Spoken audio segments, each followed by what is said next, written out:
Well, hello all my doodle friends and welcome back to the doghouse. If you're new here, my name is Beth and I raise multi-generation golden doodle puppies. Well, as you can probably see, we've got 3 little puppies still left from our last litter running around my house. 2 of them are sold. This one, Nacho is going home on Wednesday. Today is Monday the 19th, I believe, that I'm filming. And Nacho is going home on Wednesday. His little flight nanny is coming to pick him up and take him to California to his new owner. Hello, Colby.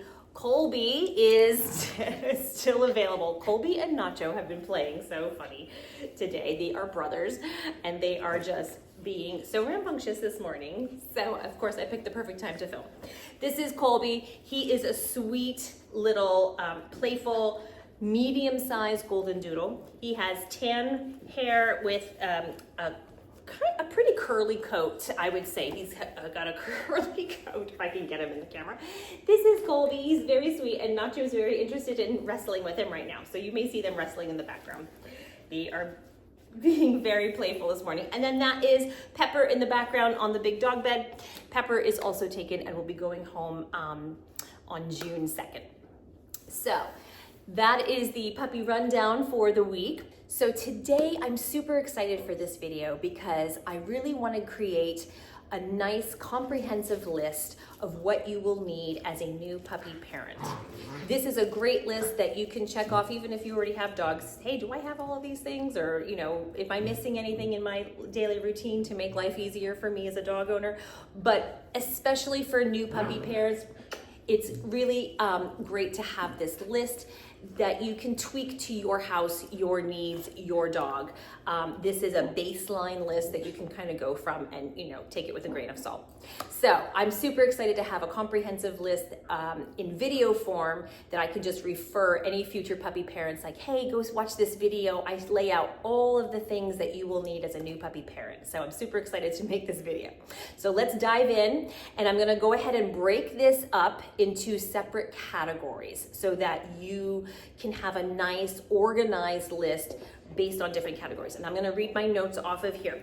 I'm gonna break this list up into, here, let me just, I have my computer right here, into sleeping, eating, playing, walking, pottying, grooming, and training. So I'm gonna have this list, and there's just a few things per category. Maybe I'll pop it up on the screen. I'm definitely gonna do some voiceovers and show you some things actually that I have here at the house. And I'm also going to possibly pop it up on the screen. But I will definitely have this list that I'm reading from in the description of the video. So you can go to the description, read on down, and then you can find the list there. So I'll definitely post it below. Okay, so let's go ahead and start with sleeping. Sleeping is what your puppy will be doing the most of, honestly. They sleep like 80% of the time. They get up for playtime, they play hard for maybe 30, 40 minutes, an hour tops, and then they sleep for a couple of hours. And then at night, they also like to sleep for many, many hours. So puppies will not be sleeping all the way through the night when they first come home to you. I'm gonna do a whole nother video on what you can expect from your puppy when you get home, but just know that they will not be sleeping through the night. But it is still important to go ahead and set up a nighttime routine for them. So what does that mean? I recommend, and you, like I said, take this list with a grain of salt. The first thing on your list I recommend is getting a dog crate. I recommend a dog crate for many things. It's important that your dog have its own safe little den. And they love to feel like they're in a den. They will seek out corners of your house to take their naps. They want to feel cozy. They'll wrap themselves up in blankets or like a little dog bed. They want to have their own space. So I think of a puppy crate as their little bedroom. And so what you want to do, because they're small when they first come home and you don't want to go out and buy all these different crates, just buy the crate they're going to need for their lifetime, which would be, and I have notes, For my doodles, they're about a medium-sized doodle, 30 to 40 pounds. This size I feel like is a good size. It's a 36 by 22 by 24. And I may pop some footage up here too of the ones that I have upstairs. These are the sizes that we use, and I feel like it's a great size. Many of these come with a divider so that when you bring home your puppy, you don't want to give them all that space or they're going to really go potty in there and make a big mess. So you don't want to do that. You want to put that divider up and just let them use part of the crate. And that way, as they grow, you can move the divider back or take it out completely. And then they'll have the rest of the full-size crate for their adult life as well. So this is like their bedroom. Now, when you first bring your puppy home though, you're not gonna wanna put like that big cushy, foam mattress in there that you will see, the adult dogs use. You're gonna use something different. You're gonna wanna use a nice thin waterproof pad. I have a stack of these, and I actually use them for many different purposes. For my adult dogs, I use them to go under their food and water dishes because it helps soak up all the drips from when they drink their water. I like to have I use it like a placemat. You can also use them for many different things. If you have a spot in your house that maybe you want to put one by the door in case they don't quite make it while you're training. They're great for many different uses. So I recommend having a few. In fact, I have one that my phone is propped up on, so let me just move. I might move the angle of the camera for a second, but I actually have one here. I'm using it as a phone camera prop. So this is what I have. This is actually the size of my crate, so it should be about a 36 by 22. This one is Caldwell's Pet Supply. This one was actually donated to me by some puppy people that I know that their puppy grew out of it. They don't need it anymore. This side has nice little grips, and then this side is just, you can get them in different patterns or whatever. I have a stack of these different patterns, colors, whatever, and I just keep them on hand. So this is a great puppy-proof, waterproof pad to put on the bottom while your puppy is a puppy. I'm just gonna fix my camera angle now and put it back up a little bit. There we go. We're in real time here. So, crate, puppy pad. When your dog is fully potty trained and can sleep through the night, then you can go buy the cushy little Tempur-Pedic, foam mattress, whatever, so that it's good for their joints and all of that. But while they're potty training, I wouldn't bother with those because you're gonna be having to wash them every single day, and that's a pain in the washing machine. Okay. I think that's all I wanted to say about sleeping. That's all. At night when they're sleeping, they don't need water, they don't need food. They just need a mat, maybe a soft little lovey toy, a blanket. That's it. Something that they can chew on. That way, if they do wake up in the middle of the night, they can have a little small activity that's quiet while you're sleeping, and maybe help soothe them to get back to sleep. When it's dark and it's quiet, hopefully they will get into a rhythm. It does take time for them to establish a nighttime sleeping routine. My dogs, obviously, they all sleep through the night, and they can go a really long time now that they're adults. They can hold their bladders and go whenever I'm ready to let them out of their crates. So that is sleeping. That is the main thing for sleeping. You may decorate their crates with other little things, but like I said, all you need is a pad, a little lovey, maybe a little soft toy, a little chew toy, and that is it. Nothing loud, because remember, you don't want a squeaker toy in there while you're sleeping, and you don't want anything that they're gonna gnaw on and make a ton of noise, or that's gonna bang against the crate. That'll keep you up. So I like to keep soft things in their crate at night. Okay, so that is sleeping. Next thing, eating. Obviously, they're gonna need a food dish and a water bowl. That is basically what they need for eating. If you have a large breed dog, we happen to have a Great Dane, you might want to consider a raised dishes that are on a platform or a stand. I'll show you some like that we have. Or you can just put them right on the floor, on a mat, on a placemat of something. That would be totally fine. The other thing you might want to have are small snacks and treats for your dog, and that's great to use for training, for, your puppy's gonna need a lot of training when they come home, so you're gonna wanna keep those on hand.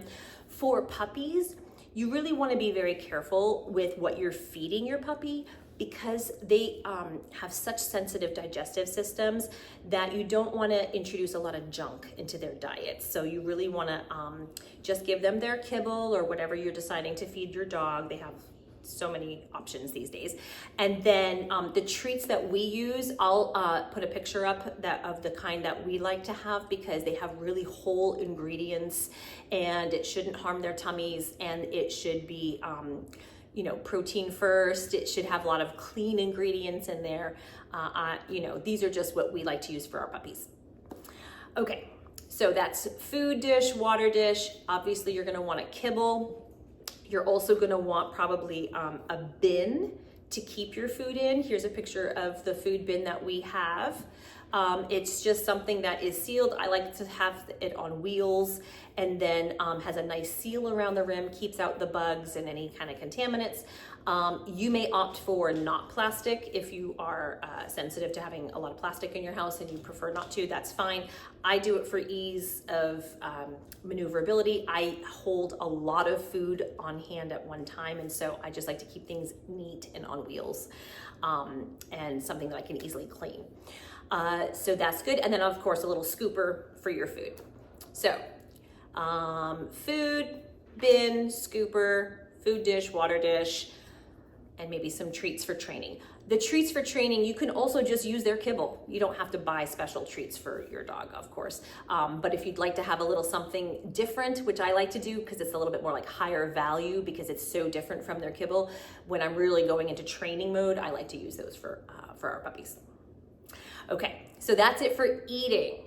Now let's go to the next one. I'm gonna go to playtime. Playing is super important for your puppy.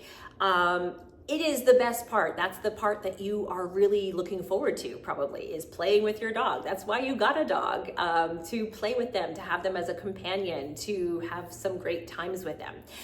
For home time, when you can't be playing with them all the time, it's important for them to have a variety of toys that they can just occupy themselves with, or that you can interact with them. So I always recommend a variety of soft toys, toys that make noises. So for example, this one has a crinkle and also has a squeak. So there's crinkle toys, squeak toys, ones with dangly ribbons. I also love to have these harder rubber toys. They're flexible, but they're like a soft rubber they can chew on, because puppies like to chew.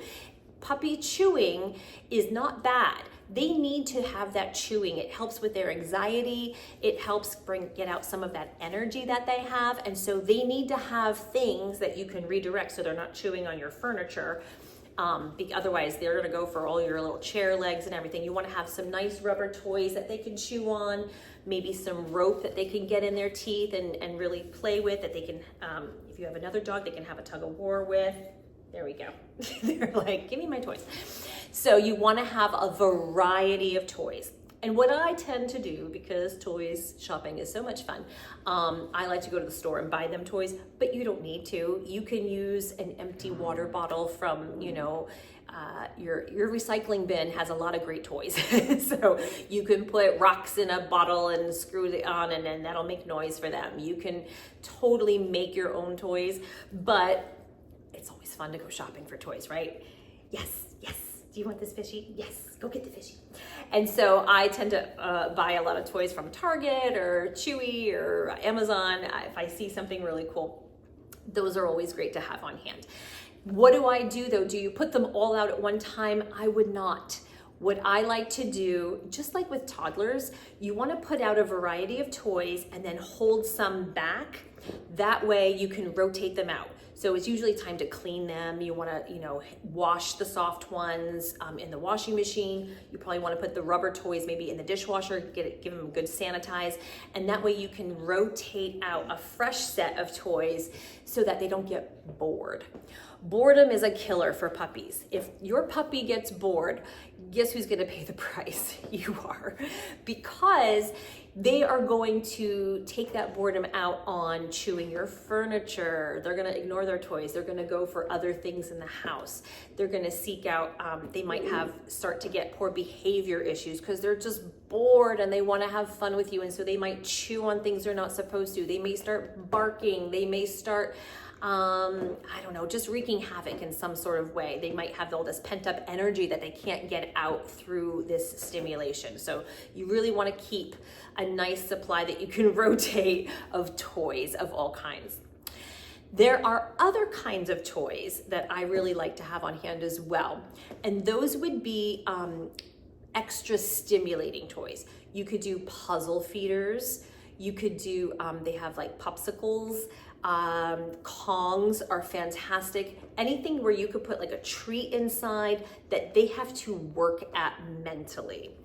Mental toys are fantastic because it helps get out a lot of their energy. And so if you don't have time to go for a walk that day with your dog, give them a mental energy toy, and that will actually help take away some of that need for stimulation and exercise. Mental exercise can be also tiring for your dog and help tire them out.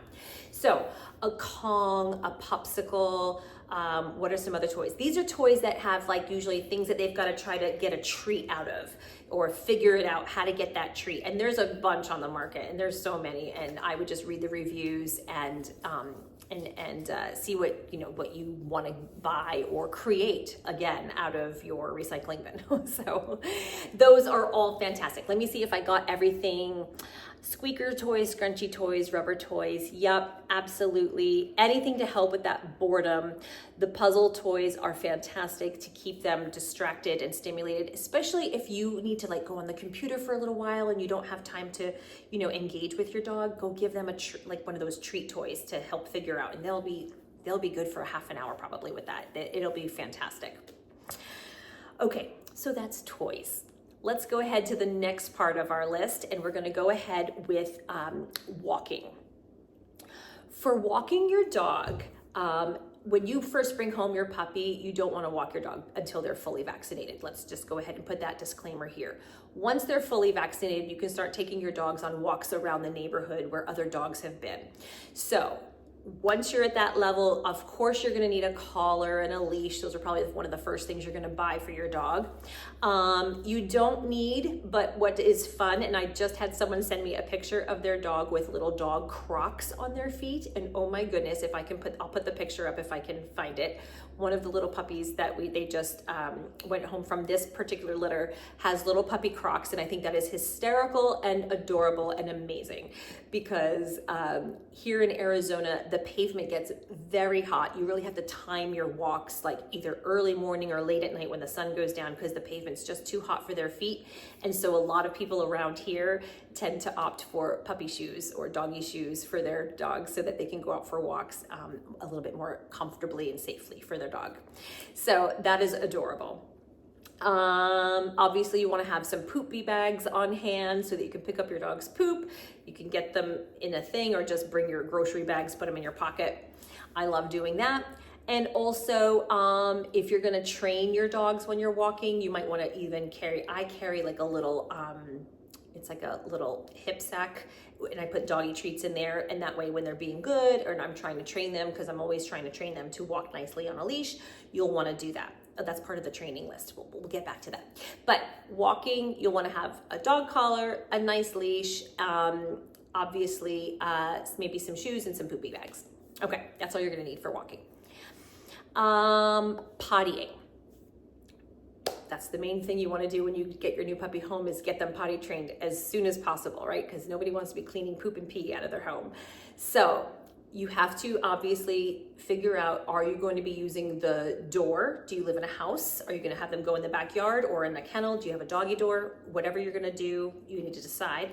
If you live in an apartment, you may take them out a lot, but puppies especially go potty a lot, like several times a day. They may poop 3, 4, 5 times a day. It's crazy because they're eating a lot. They are eating more frequently, and so they may have more poops, and they can't hold their bladders as well as an adult dog. And so they're gonna be peeing a lot as well. So if you live in an apartment, you may wanna consider a potty tray. You could even put it near the door, like, hey, so that they know that it's going toward the outside. And so a potty tray might be right for you. I've talked about this in many of my videos. A potty tray that I like to use here when I'm raising the dogs. My personal dogs use a doggy door and they go in their kennel. But when I have the puppies here, I do use a potty tray for the puppies in the puppy room. And so I use a tray called Little Wolves, and I use the little liners also that come with that. But you can use any kind of potty tray from the store. But if you want, I do have a discount code. I have an affiliate link for the Little Wolves potty trays. They're very durable, high quality. They may or may not be more than what you need if you're just doing this for a brief time. But if you're planning to have a potty tray on full time, I recommend these because they're very long lasting and they are really, really nice quality. Anyways, my little plug for potty trays. Okay, that's all you're gonna need for pottying. Obviously, you're gonna want the pee pad to go in the potty tray as well if you're gonna do that. Otherwise, some people use a bell on their door. You can decide how you want to potty train, but other than that, I think you're all set for pottying. Okay, the next one is a big one on our list because I raise golden doodles, and golden doodles are notorious for needing a lot of grooming. And so the next list is for grooming your dog. But these are things that you will need for any breed of dog, really. But here's a list that I use for the doodles particular. A brush and a comb. I like to use a slicker brush, and actually I'm gonna pause and go grab my my supplies so I can have them here and show you in person what they are. So give me one. Okay, I'm back. I have my supplies. Okay, so for grooming supplies, a brush and a comb are essential. A brush, you're gonna want like a slicker brush. This is a slicker brush. It's been well loved. I showcase it in many of my videos. It's been chewed. It's okay. It still works. And so it has these sort of bristles. You can get a super expensive version or just get this one on Amazon. This one's from Flying Pawfect. I don't know. You can get any of them. Just look up slicker brush on Amazon for your dog. And this is what you're going to want to use to brush out their coats. And then you're going to want to put a comb through it as well to make sure you got all the way to the skin and you don't have any mats. So a brush and a comb. What else you're gonna need? You're gonna need nail clippers. When they're super young, you could probably use like a toenail clipper from your home, but then you are gonna need to upgrade to like an actual dog clipper. You can use one of these, or you can use one of those little drills that kind of sand them down, which are very nice. I have one too. My dog doesn't love the sound of it, but so sometimes I just go ahead and grab these and try and do it real quick. But you can also do the drill. So we're brushing them out. We've got their nails trimmed. They're also gonna need their ears cleaned. So I like to use, this is a great antibacterial and antifungal ear cleaner. And I've made videos on how to clean dogs' ears before, so you can refer to that. And then here's an ear removal powder that I also use because, did I say ear removal? Ear hair removal powder. You don't want to remove their ears, you want to remove their hair.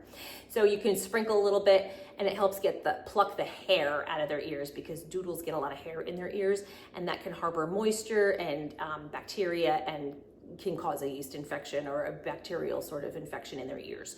And so you want to make sure that you pluck that hair out so that they don't have an infection. So those are for their ear care. And you can also just take a wipe and just kind of wipe out the outside of their ear. You don't want to put anything in their ear, but just use the wipe for the outside of the ear.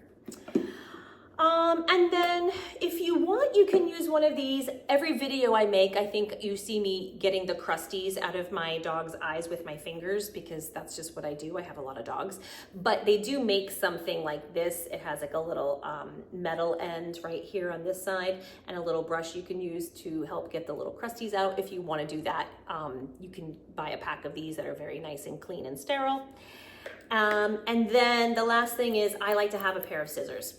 Whether you're gonna groom yourself or take them to the groomer, Doodles always need trims, and you might just want a little pair of scissors. I like these curved ones, but these are great just to trim their paw pads because the hair grows over them a lot, trim around their bottoms, trim their faces because they get drippy with the water in their water bowl, and you might want to just do some quick touch-ups. We'd like to call that a face, feet, and fanny touch-up in between grooms, in between their full grooming. And so a nice pair of sharp scissors, maybe some curved ones or straight ones, are always nice to have in between groomings. And then if you decide to groom yourself, you'll want to get a nice pair of clippers also. Okay, so that's all you're going to need for grooming. Let's go ahead to the next part of the list, and that is the last part, and that's training. For training, you're obviously going to want to have the training treats that I mentioned in the eating part of the list. So the training treats I think I showed you, those are the ones that I think you should, those that I can recommend. I'm sure there's a million out there that you can get. Try to get a nice healthy treat for your dogs. A belt pouch like the one that I have, maybe I'll try and show you what I have here. That I like to use either when I'm walking or even just when I have a new puppy at home. I'll wear it around the house. That way I always have the treats on me, but they're in a pouch, and that way I don't have to physically hold them all the time, because there's always those moments you have to catch them right away when you're training to give them that treat, that reward, to reinforce that good behavior. And so you want to kind of have them with you. And then I also have another, I don't know where it is right now, but I'll try and find it online and just post a picture of it here. This is a great device.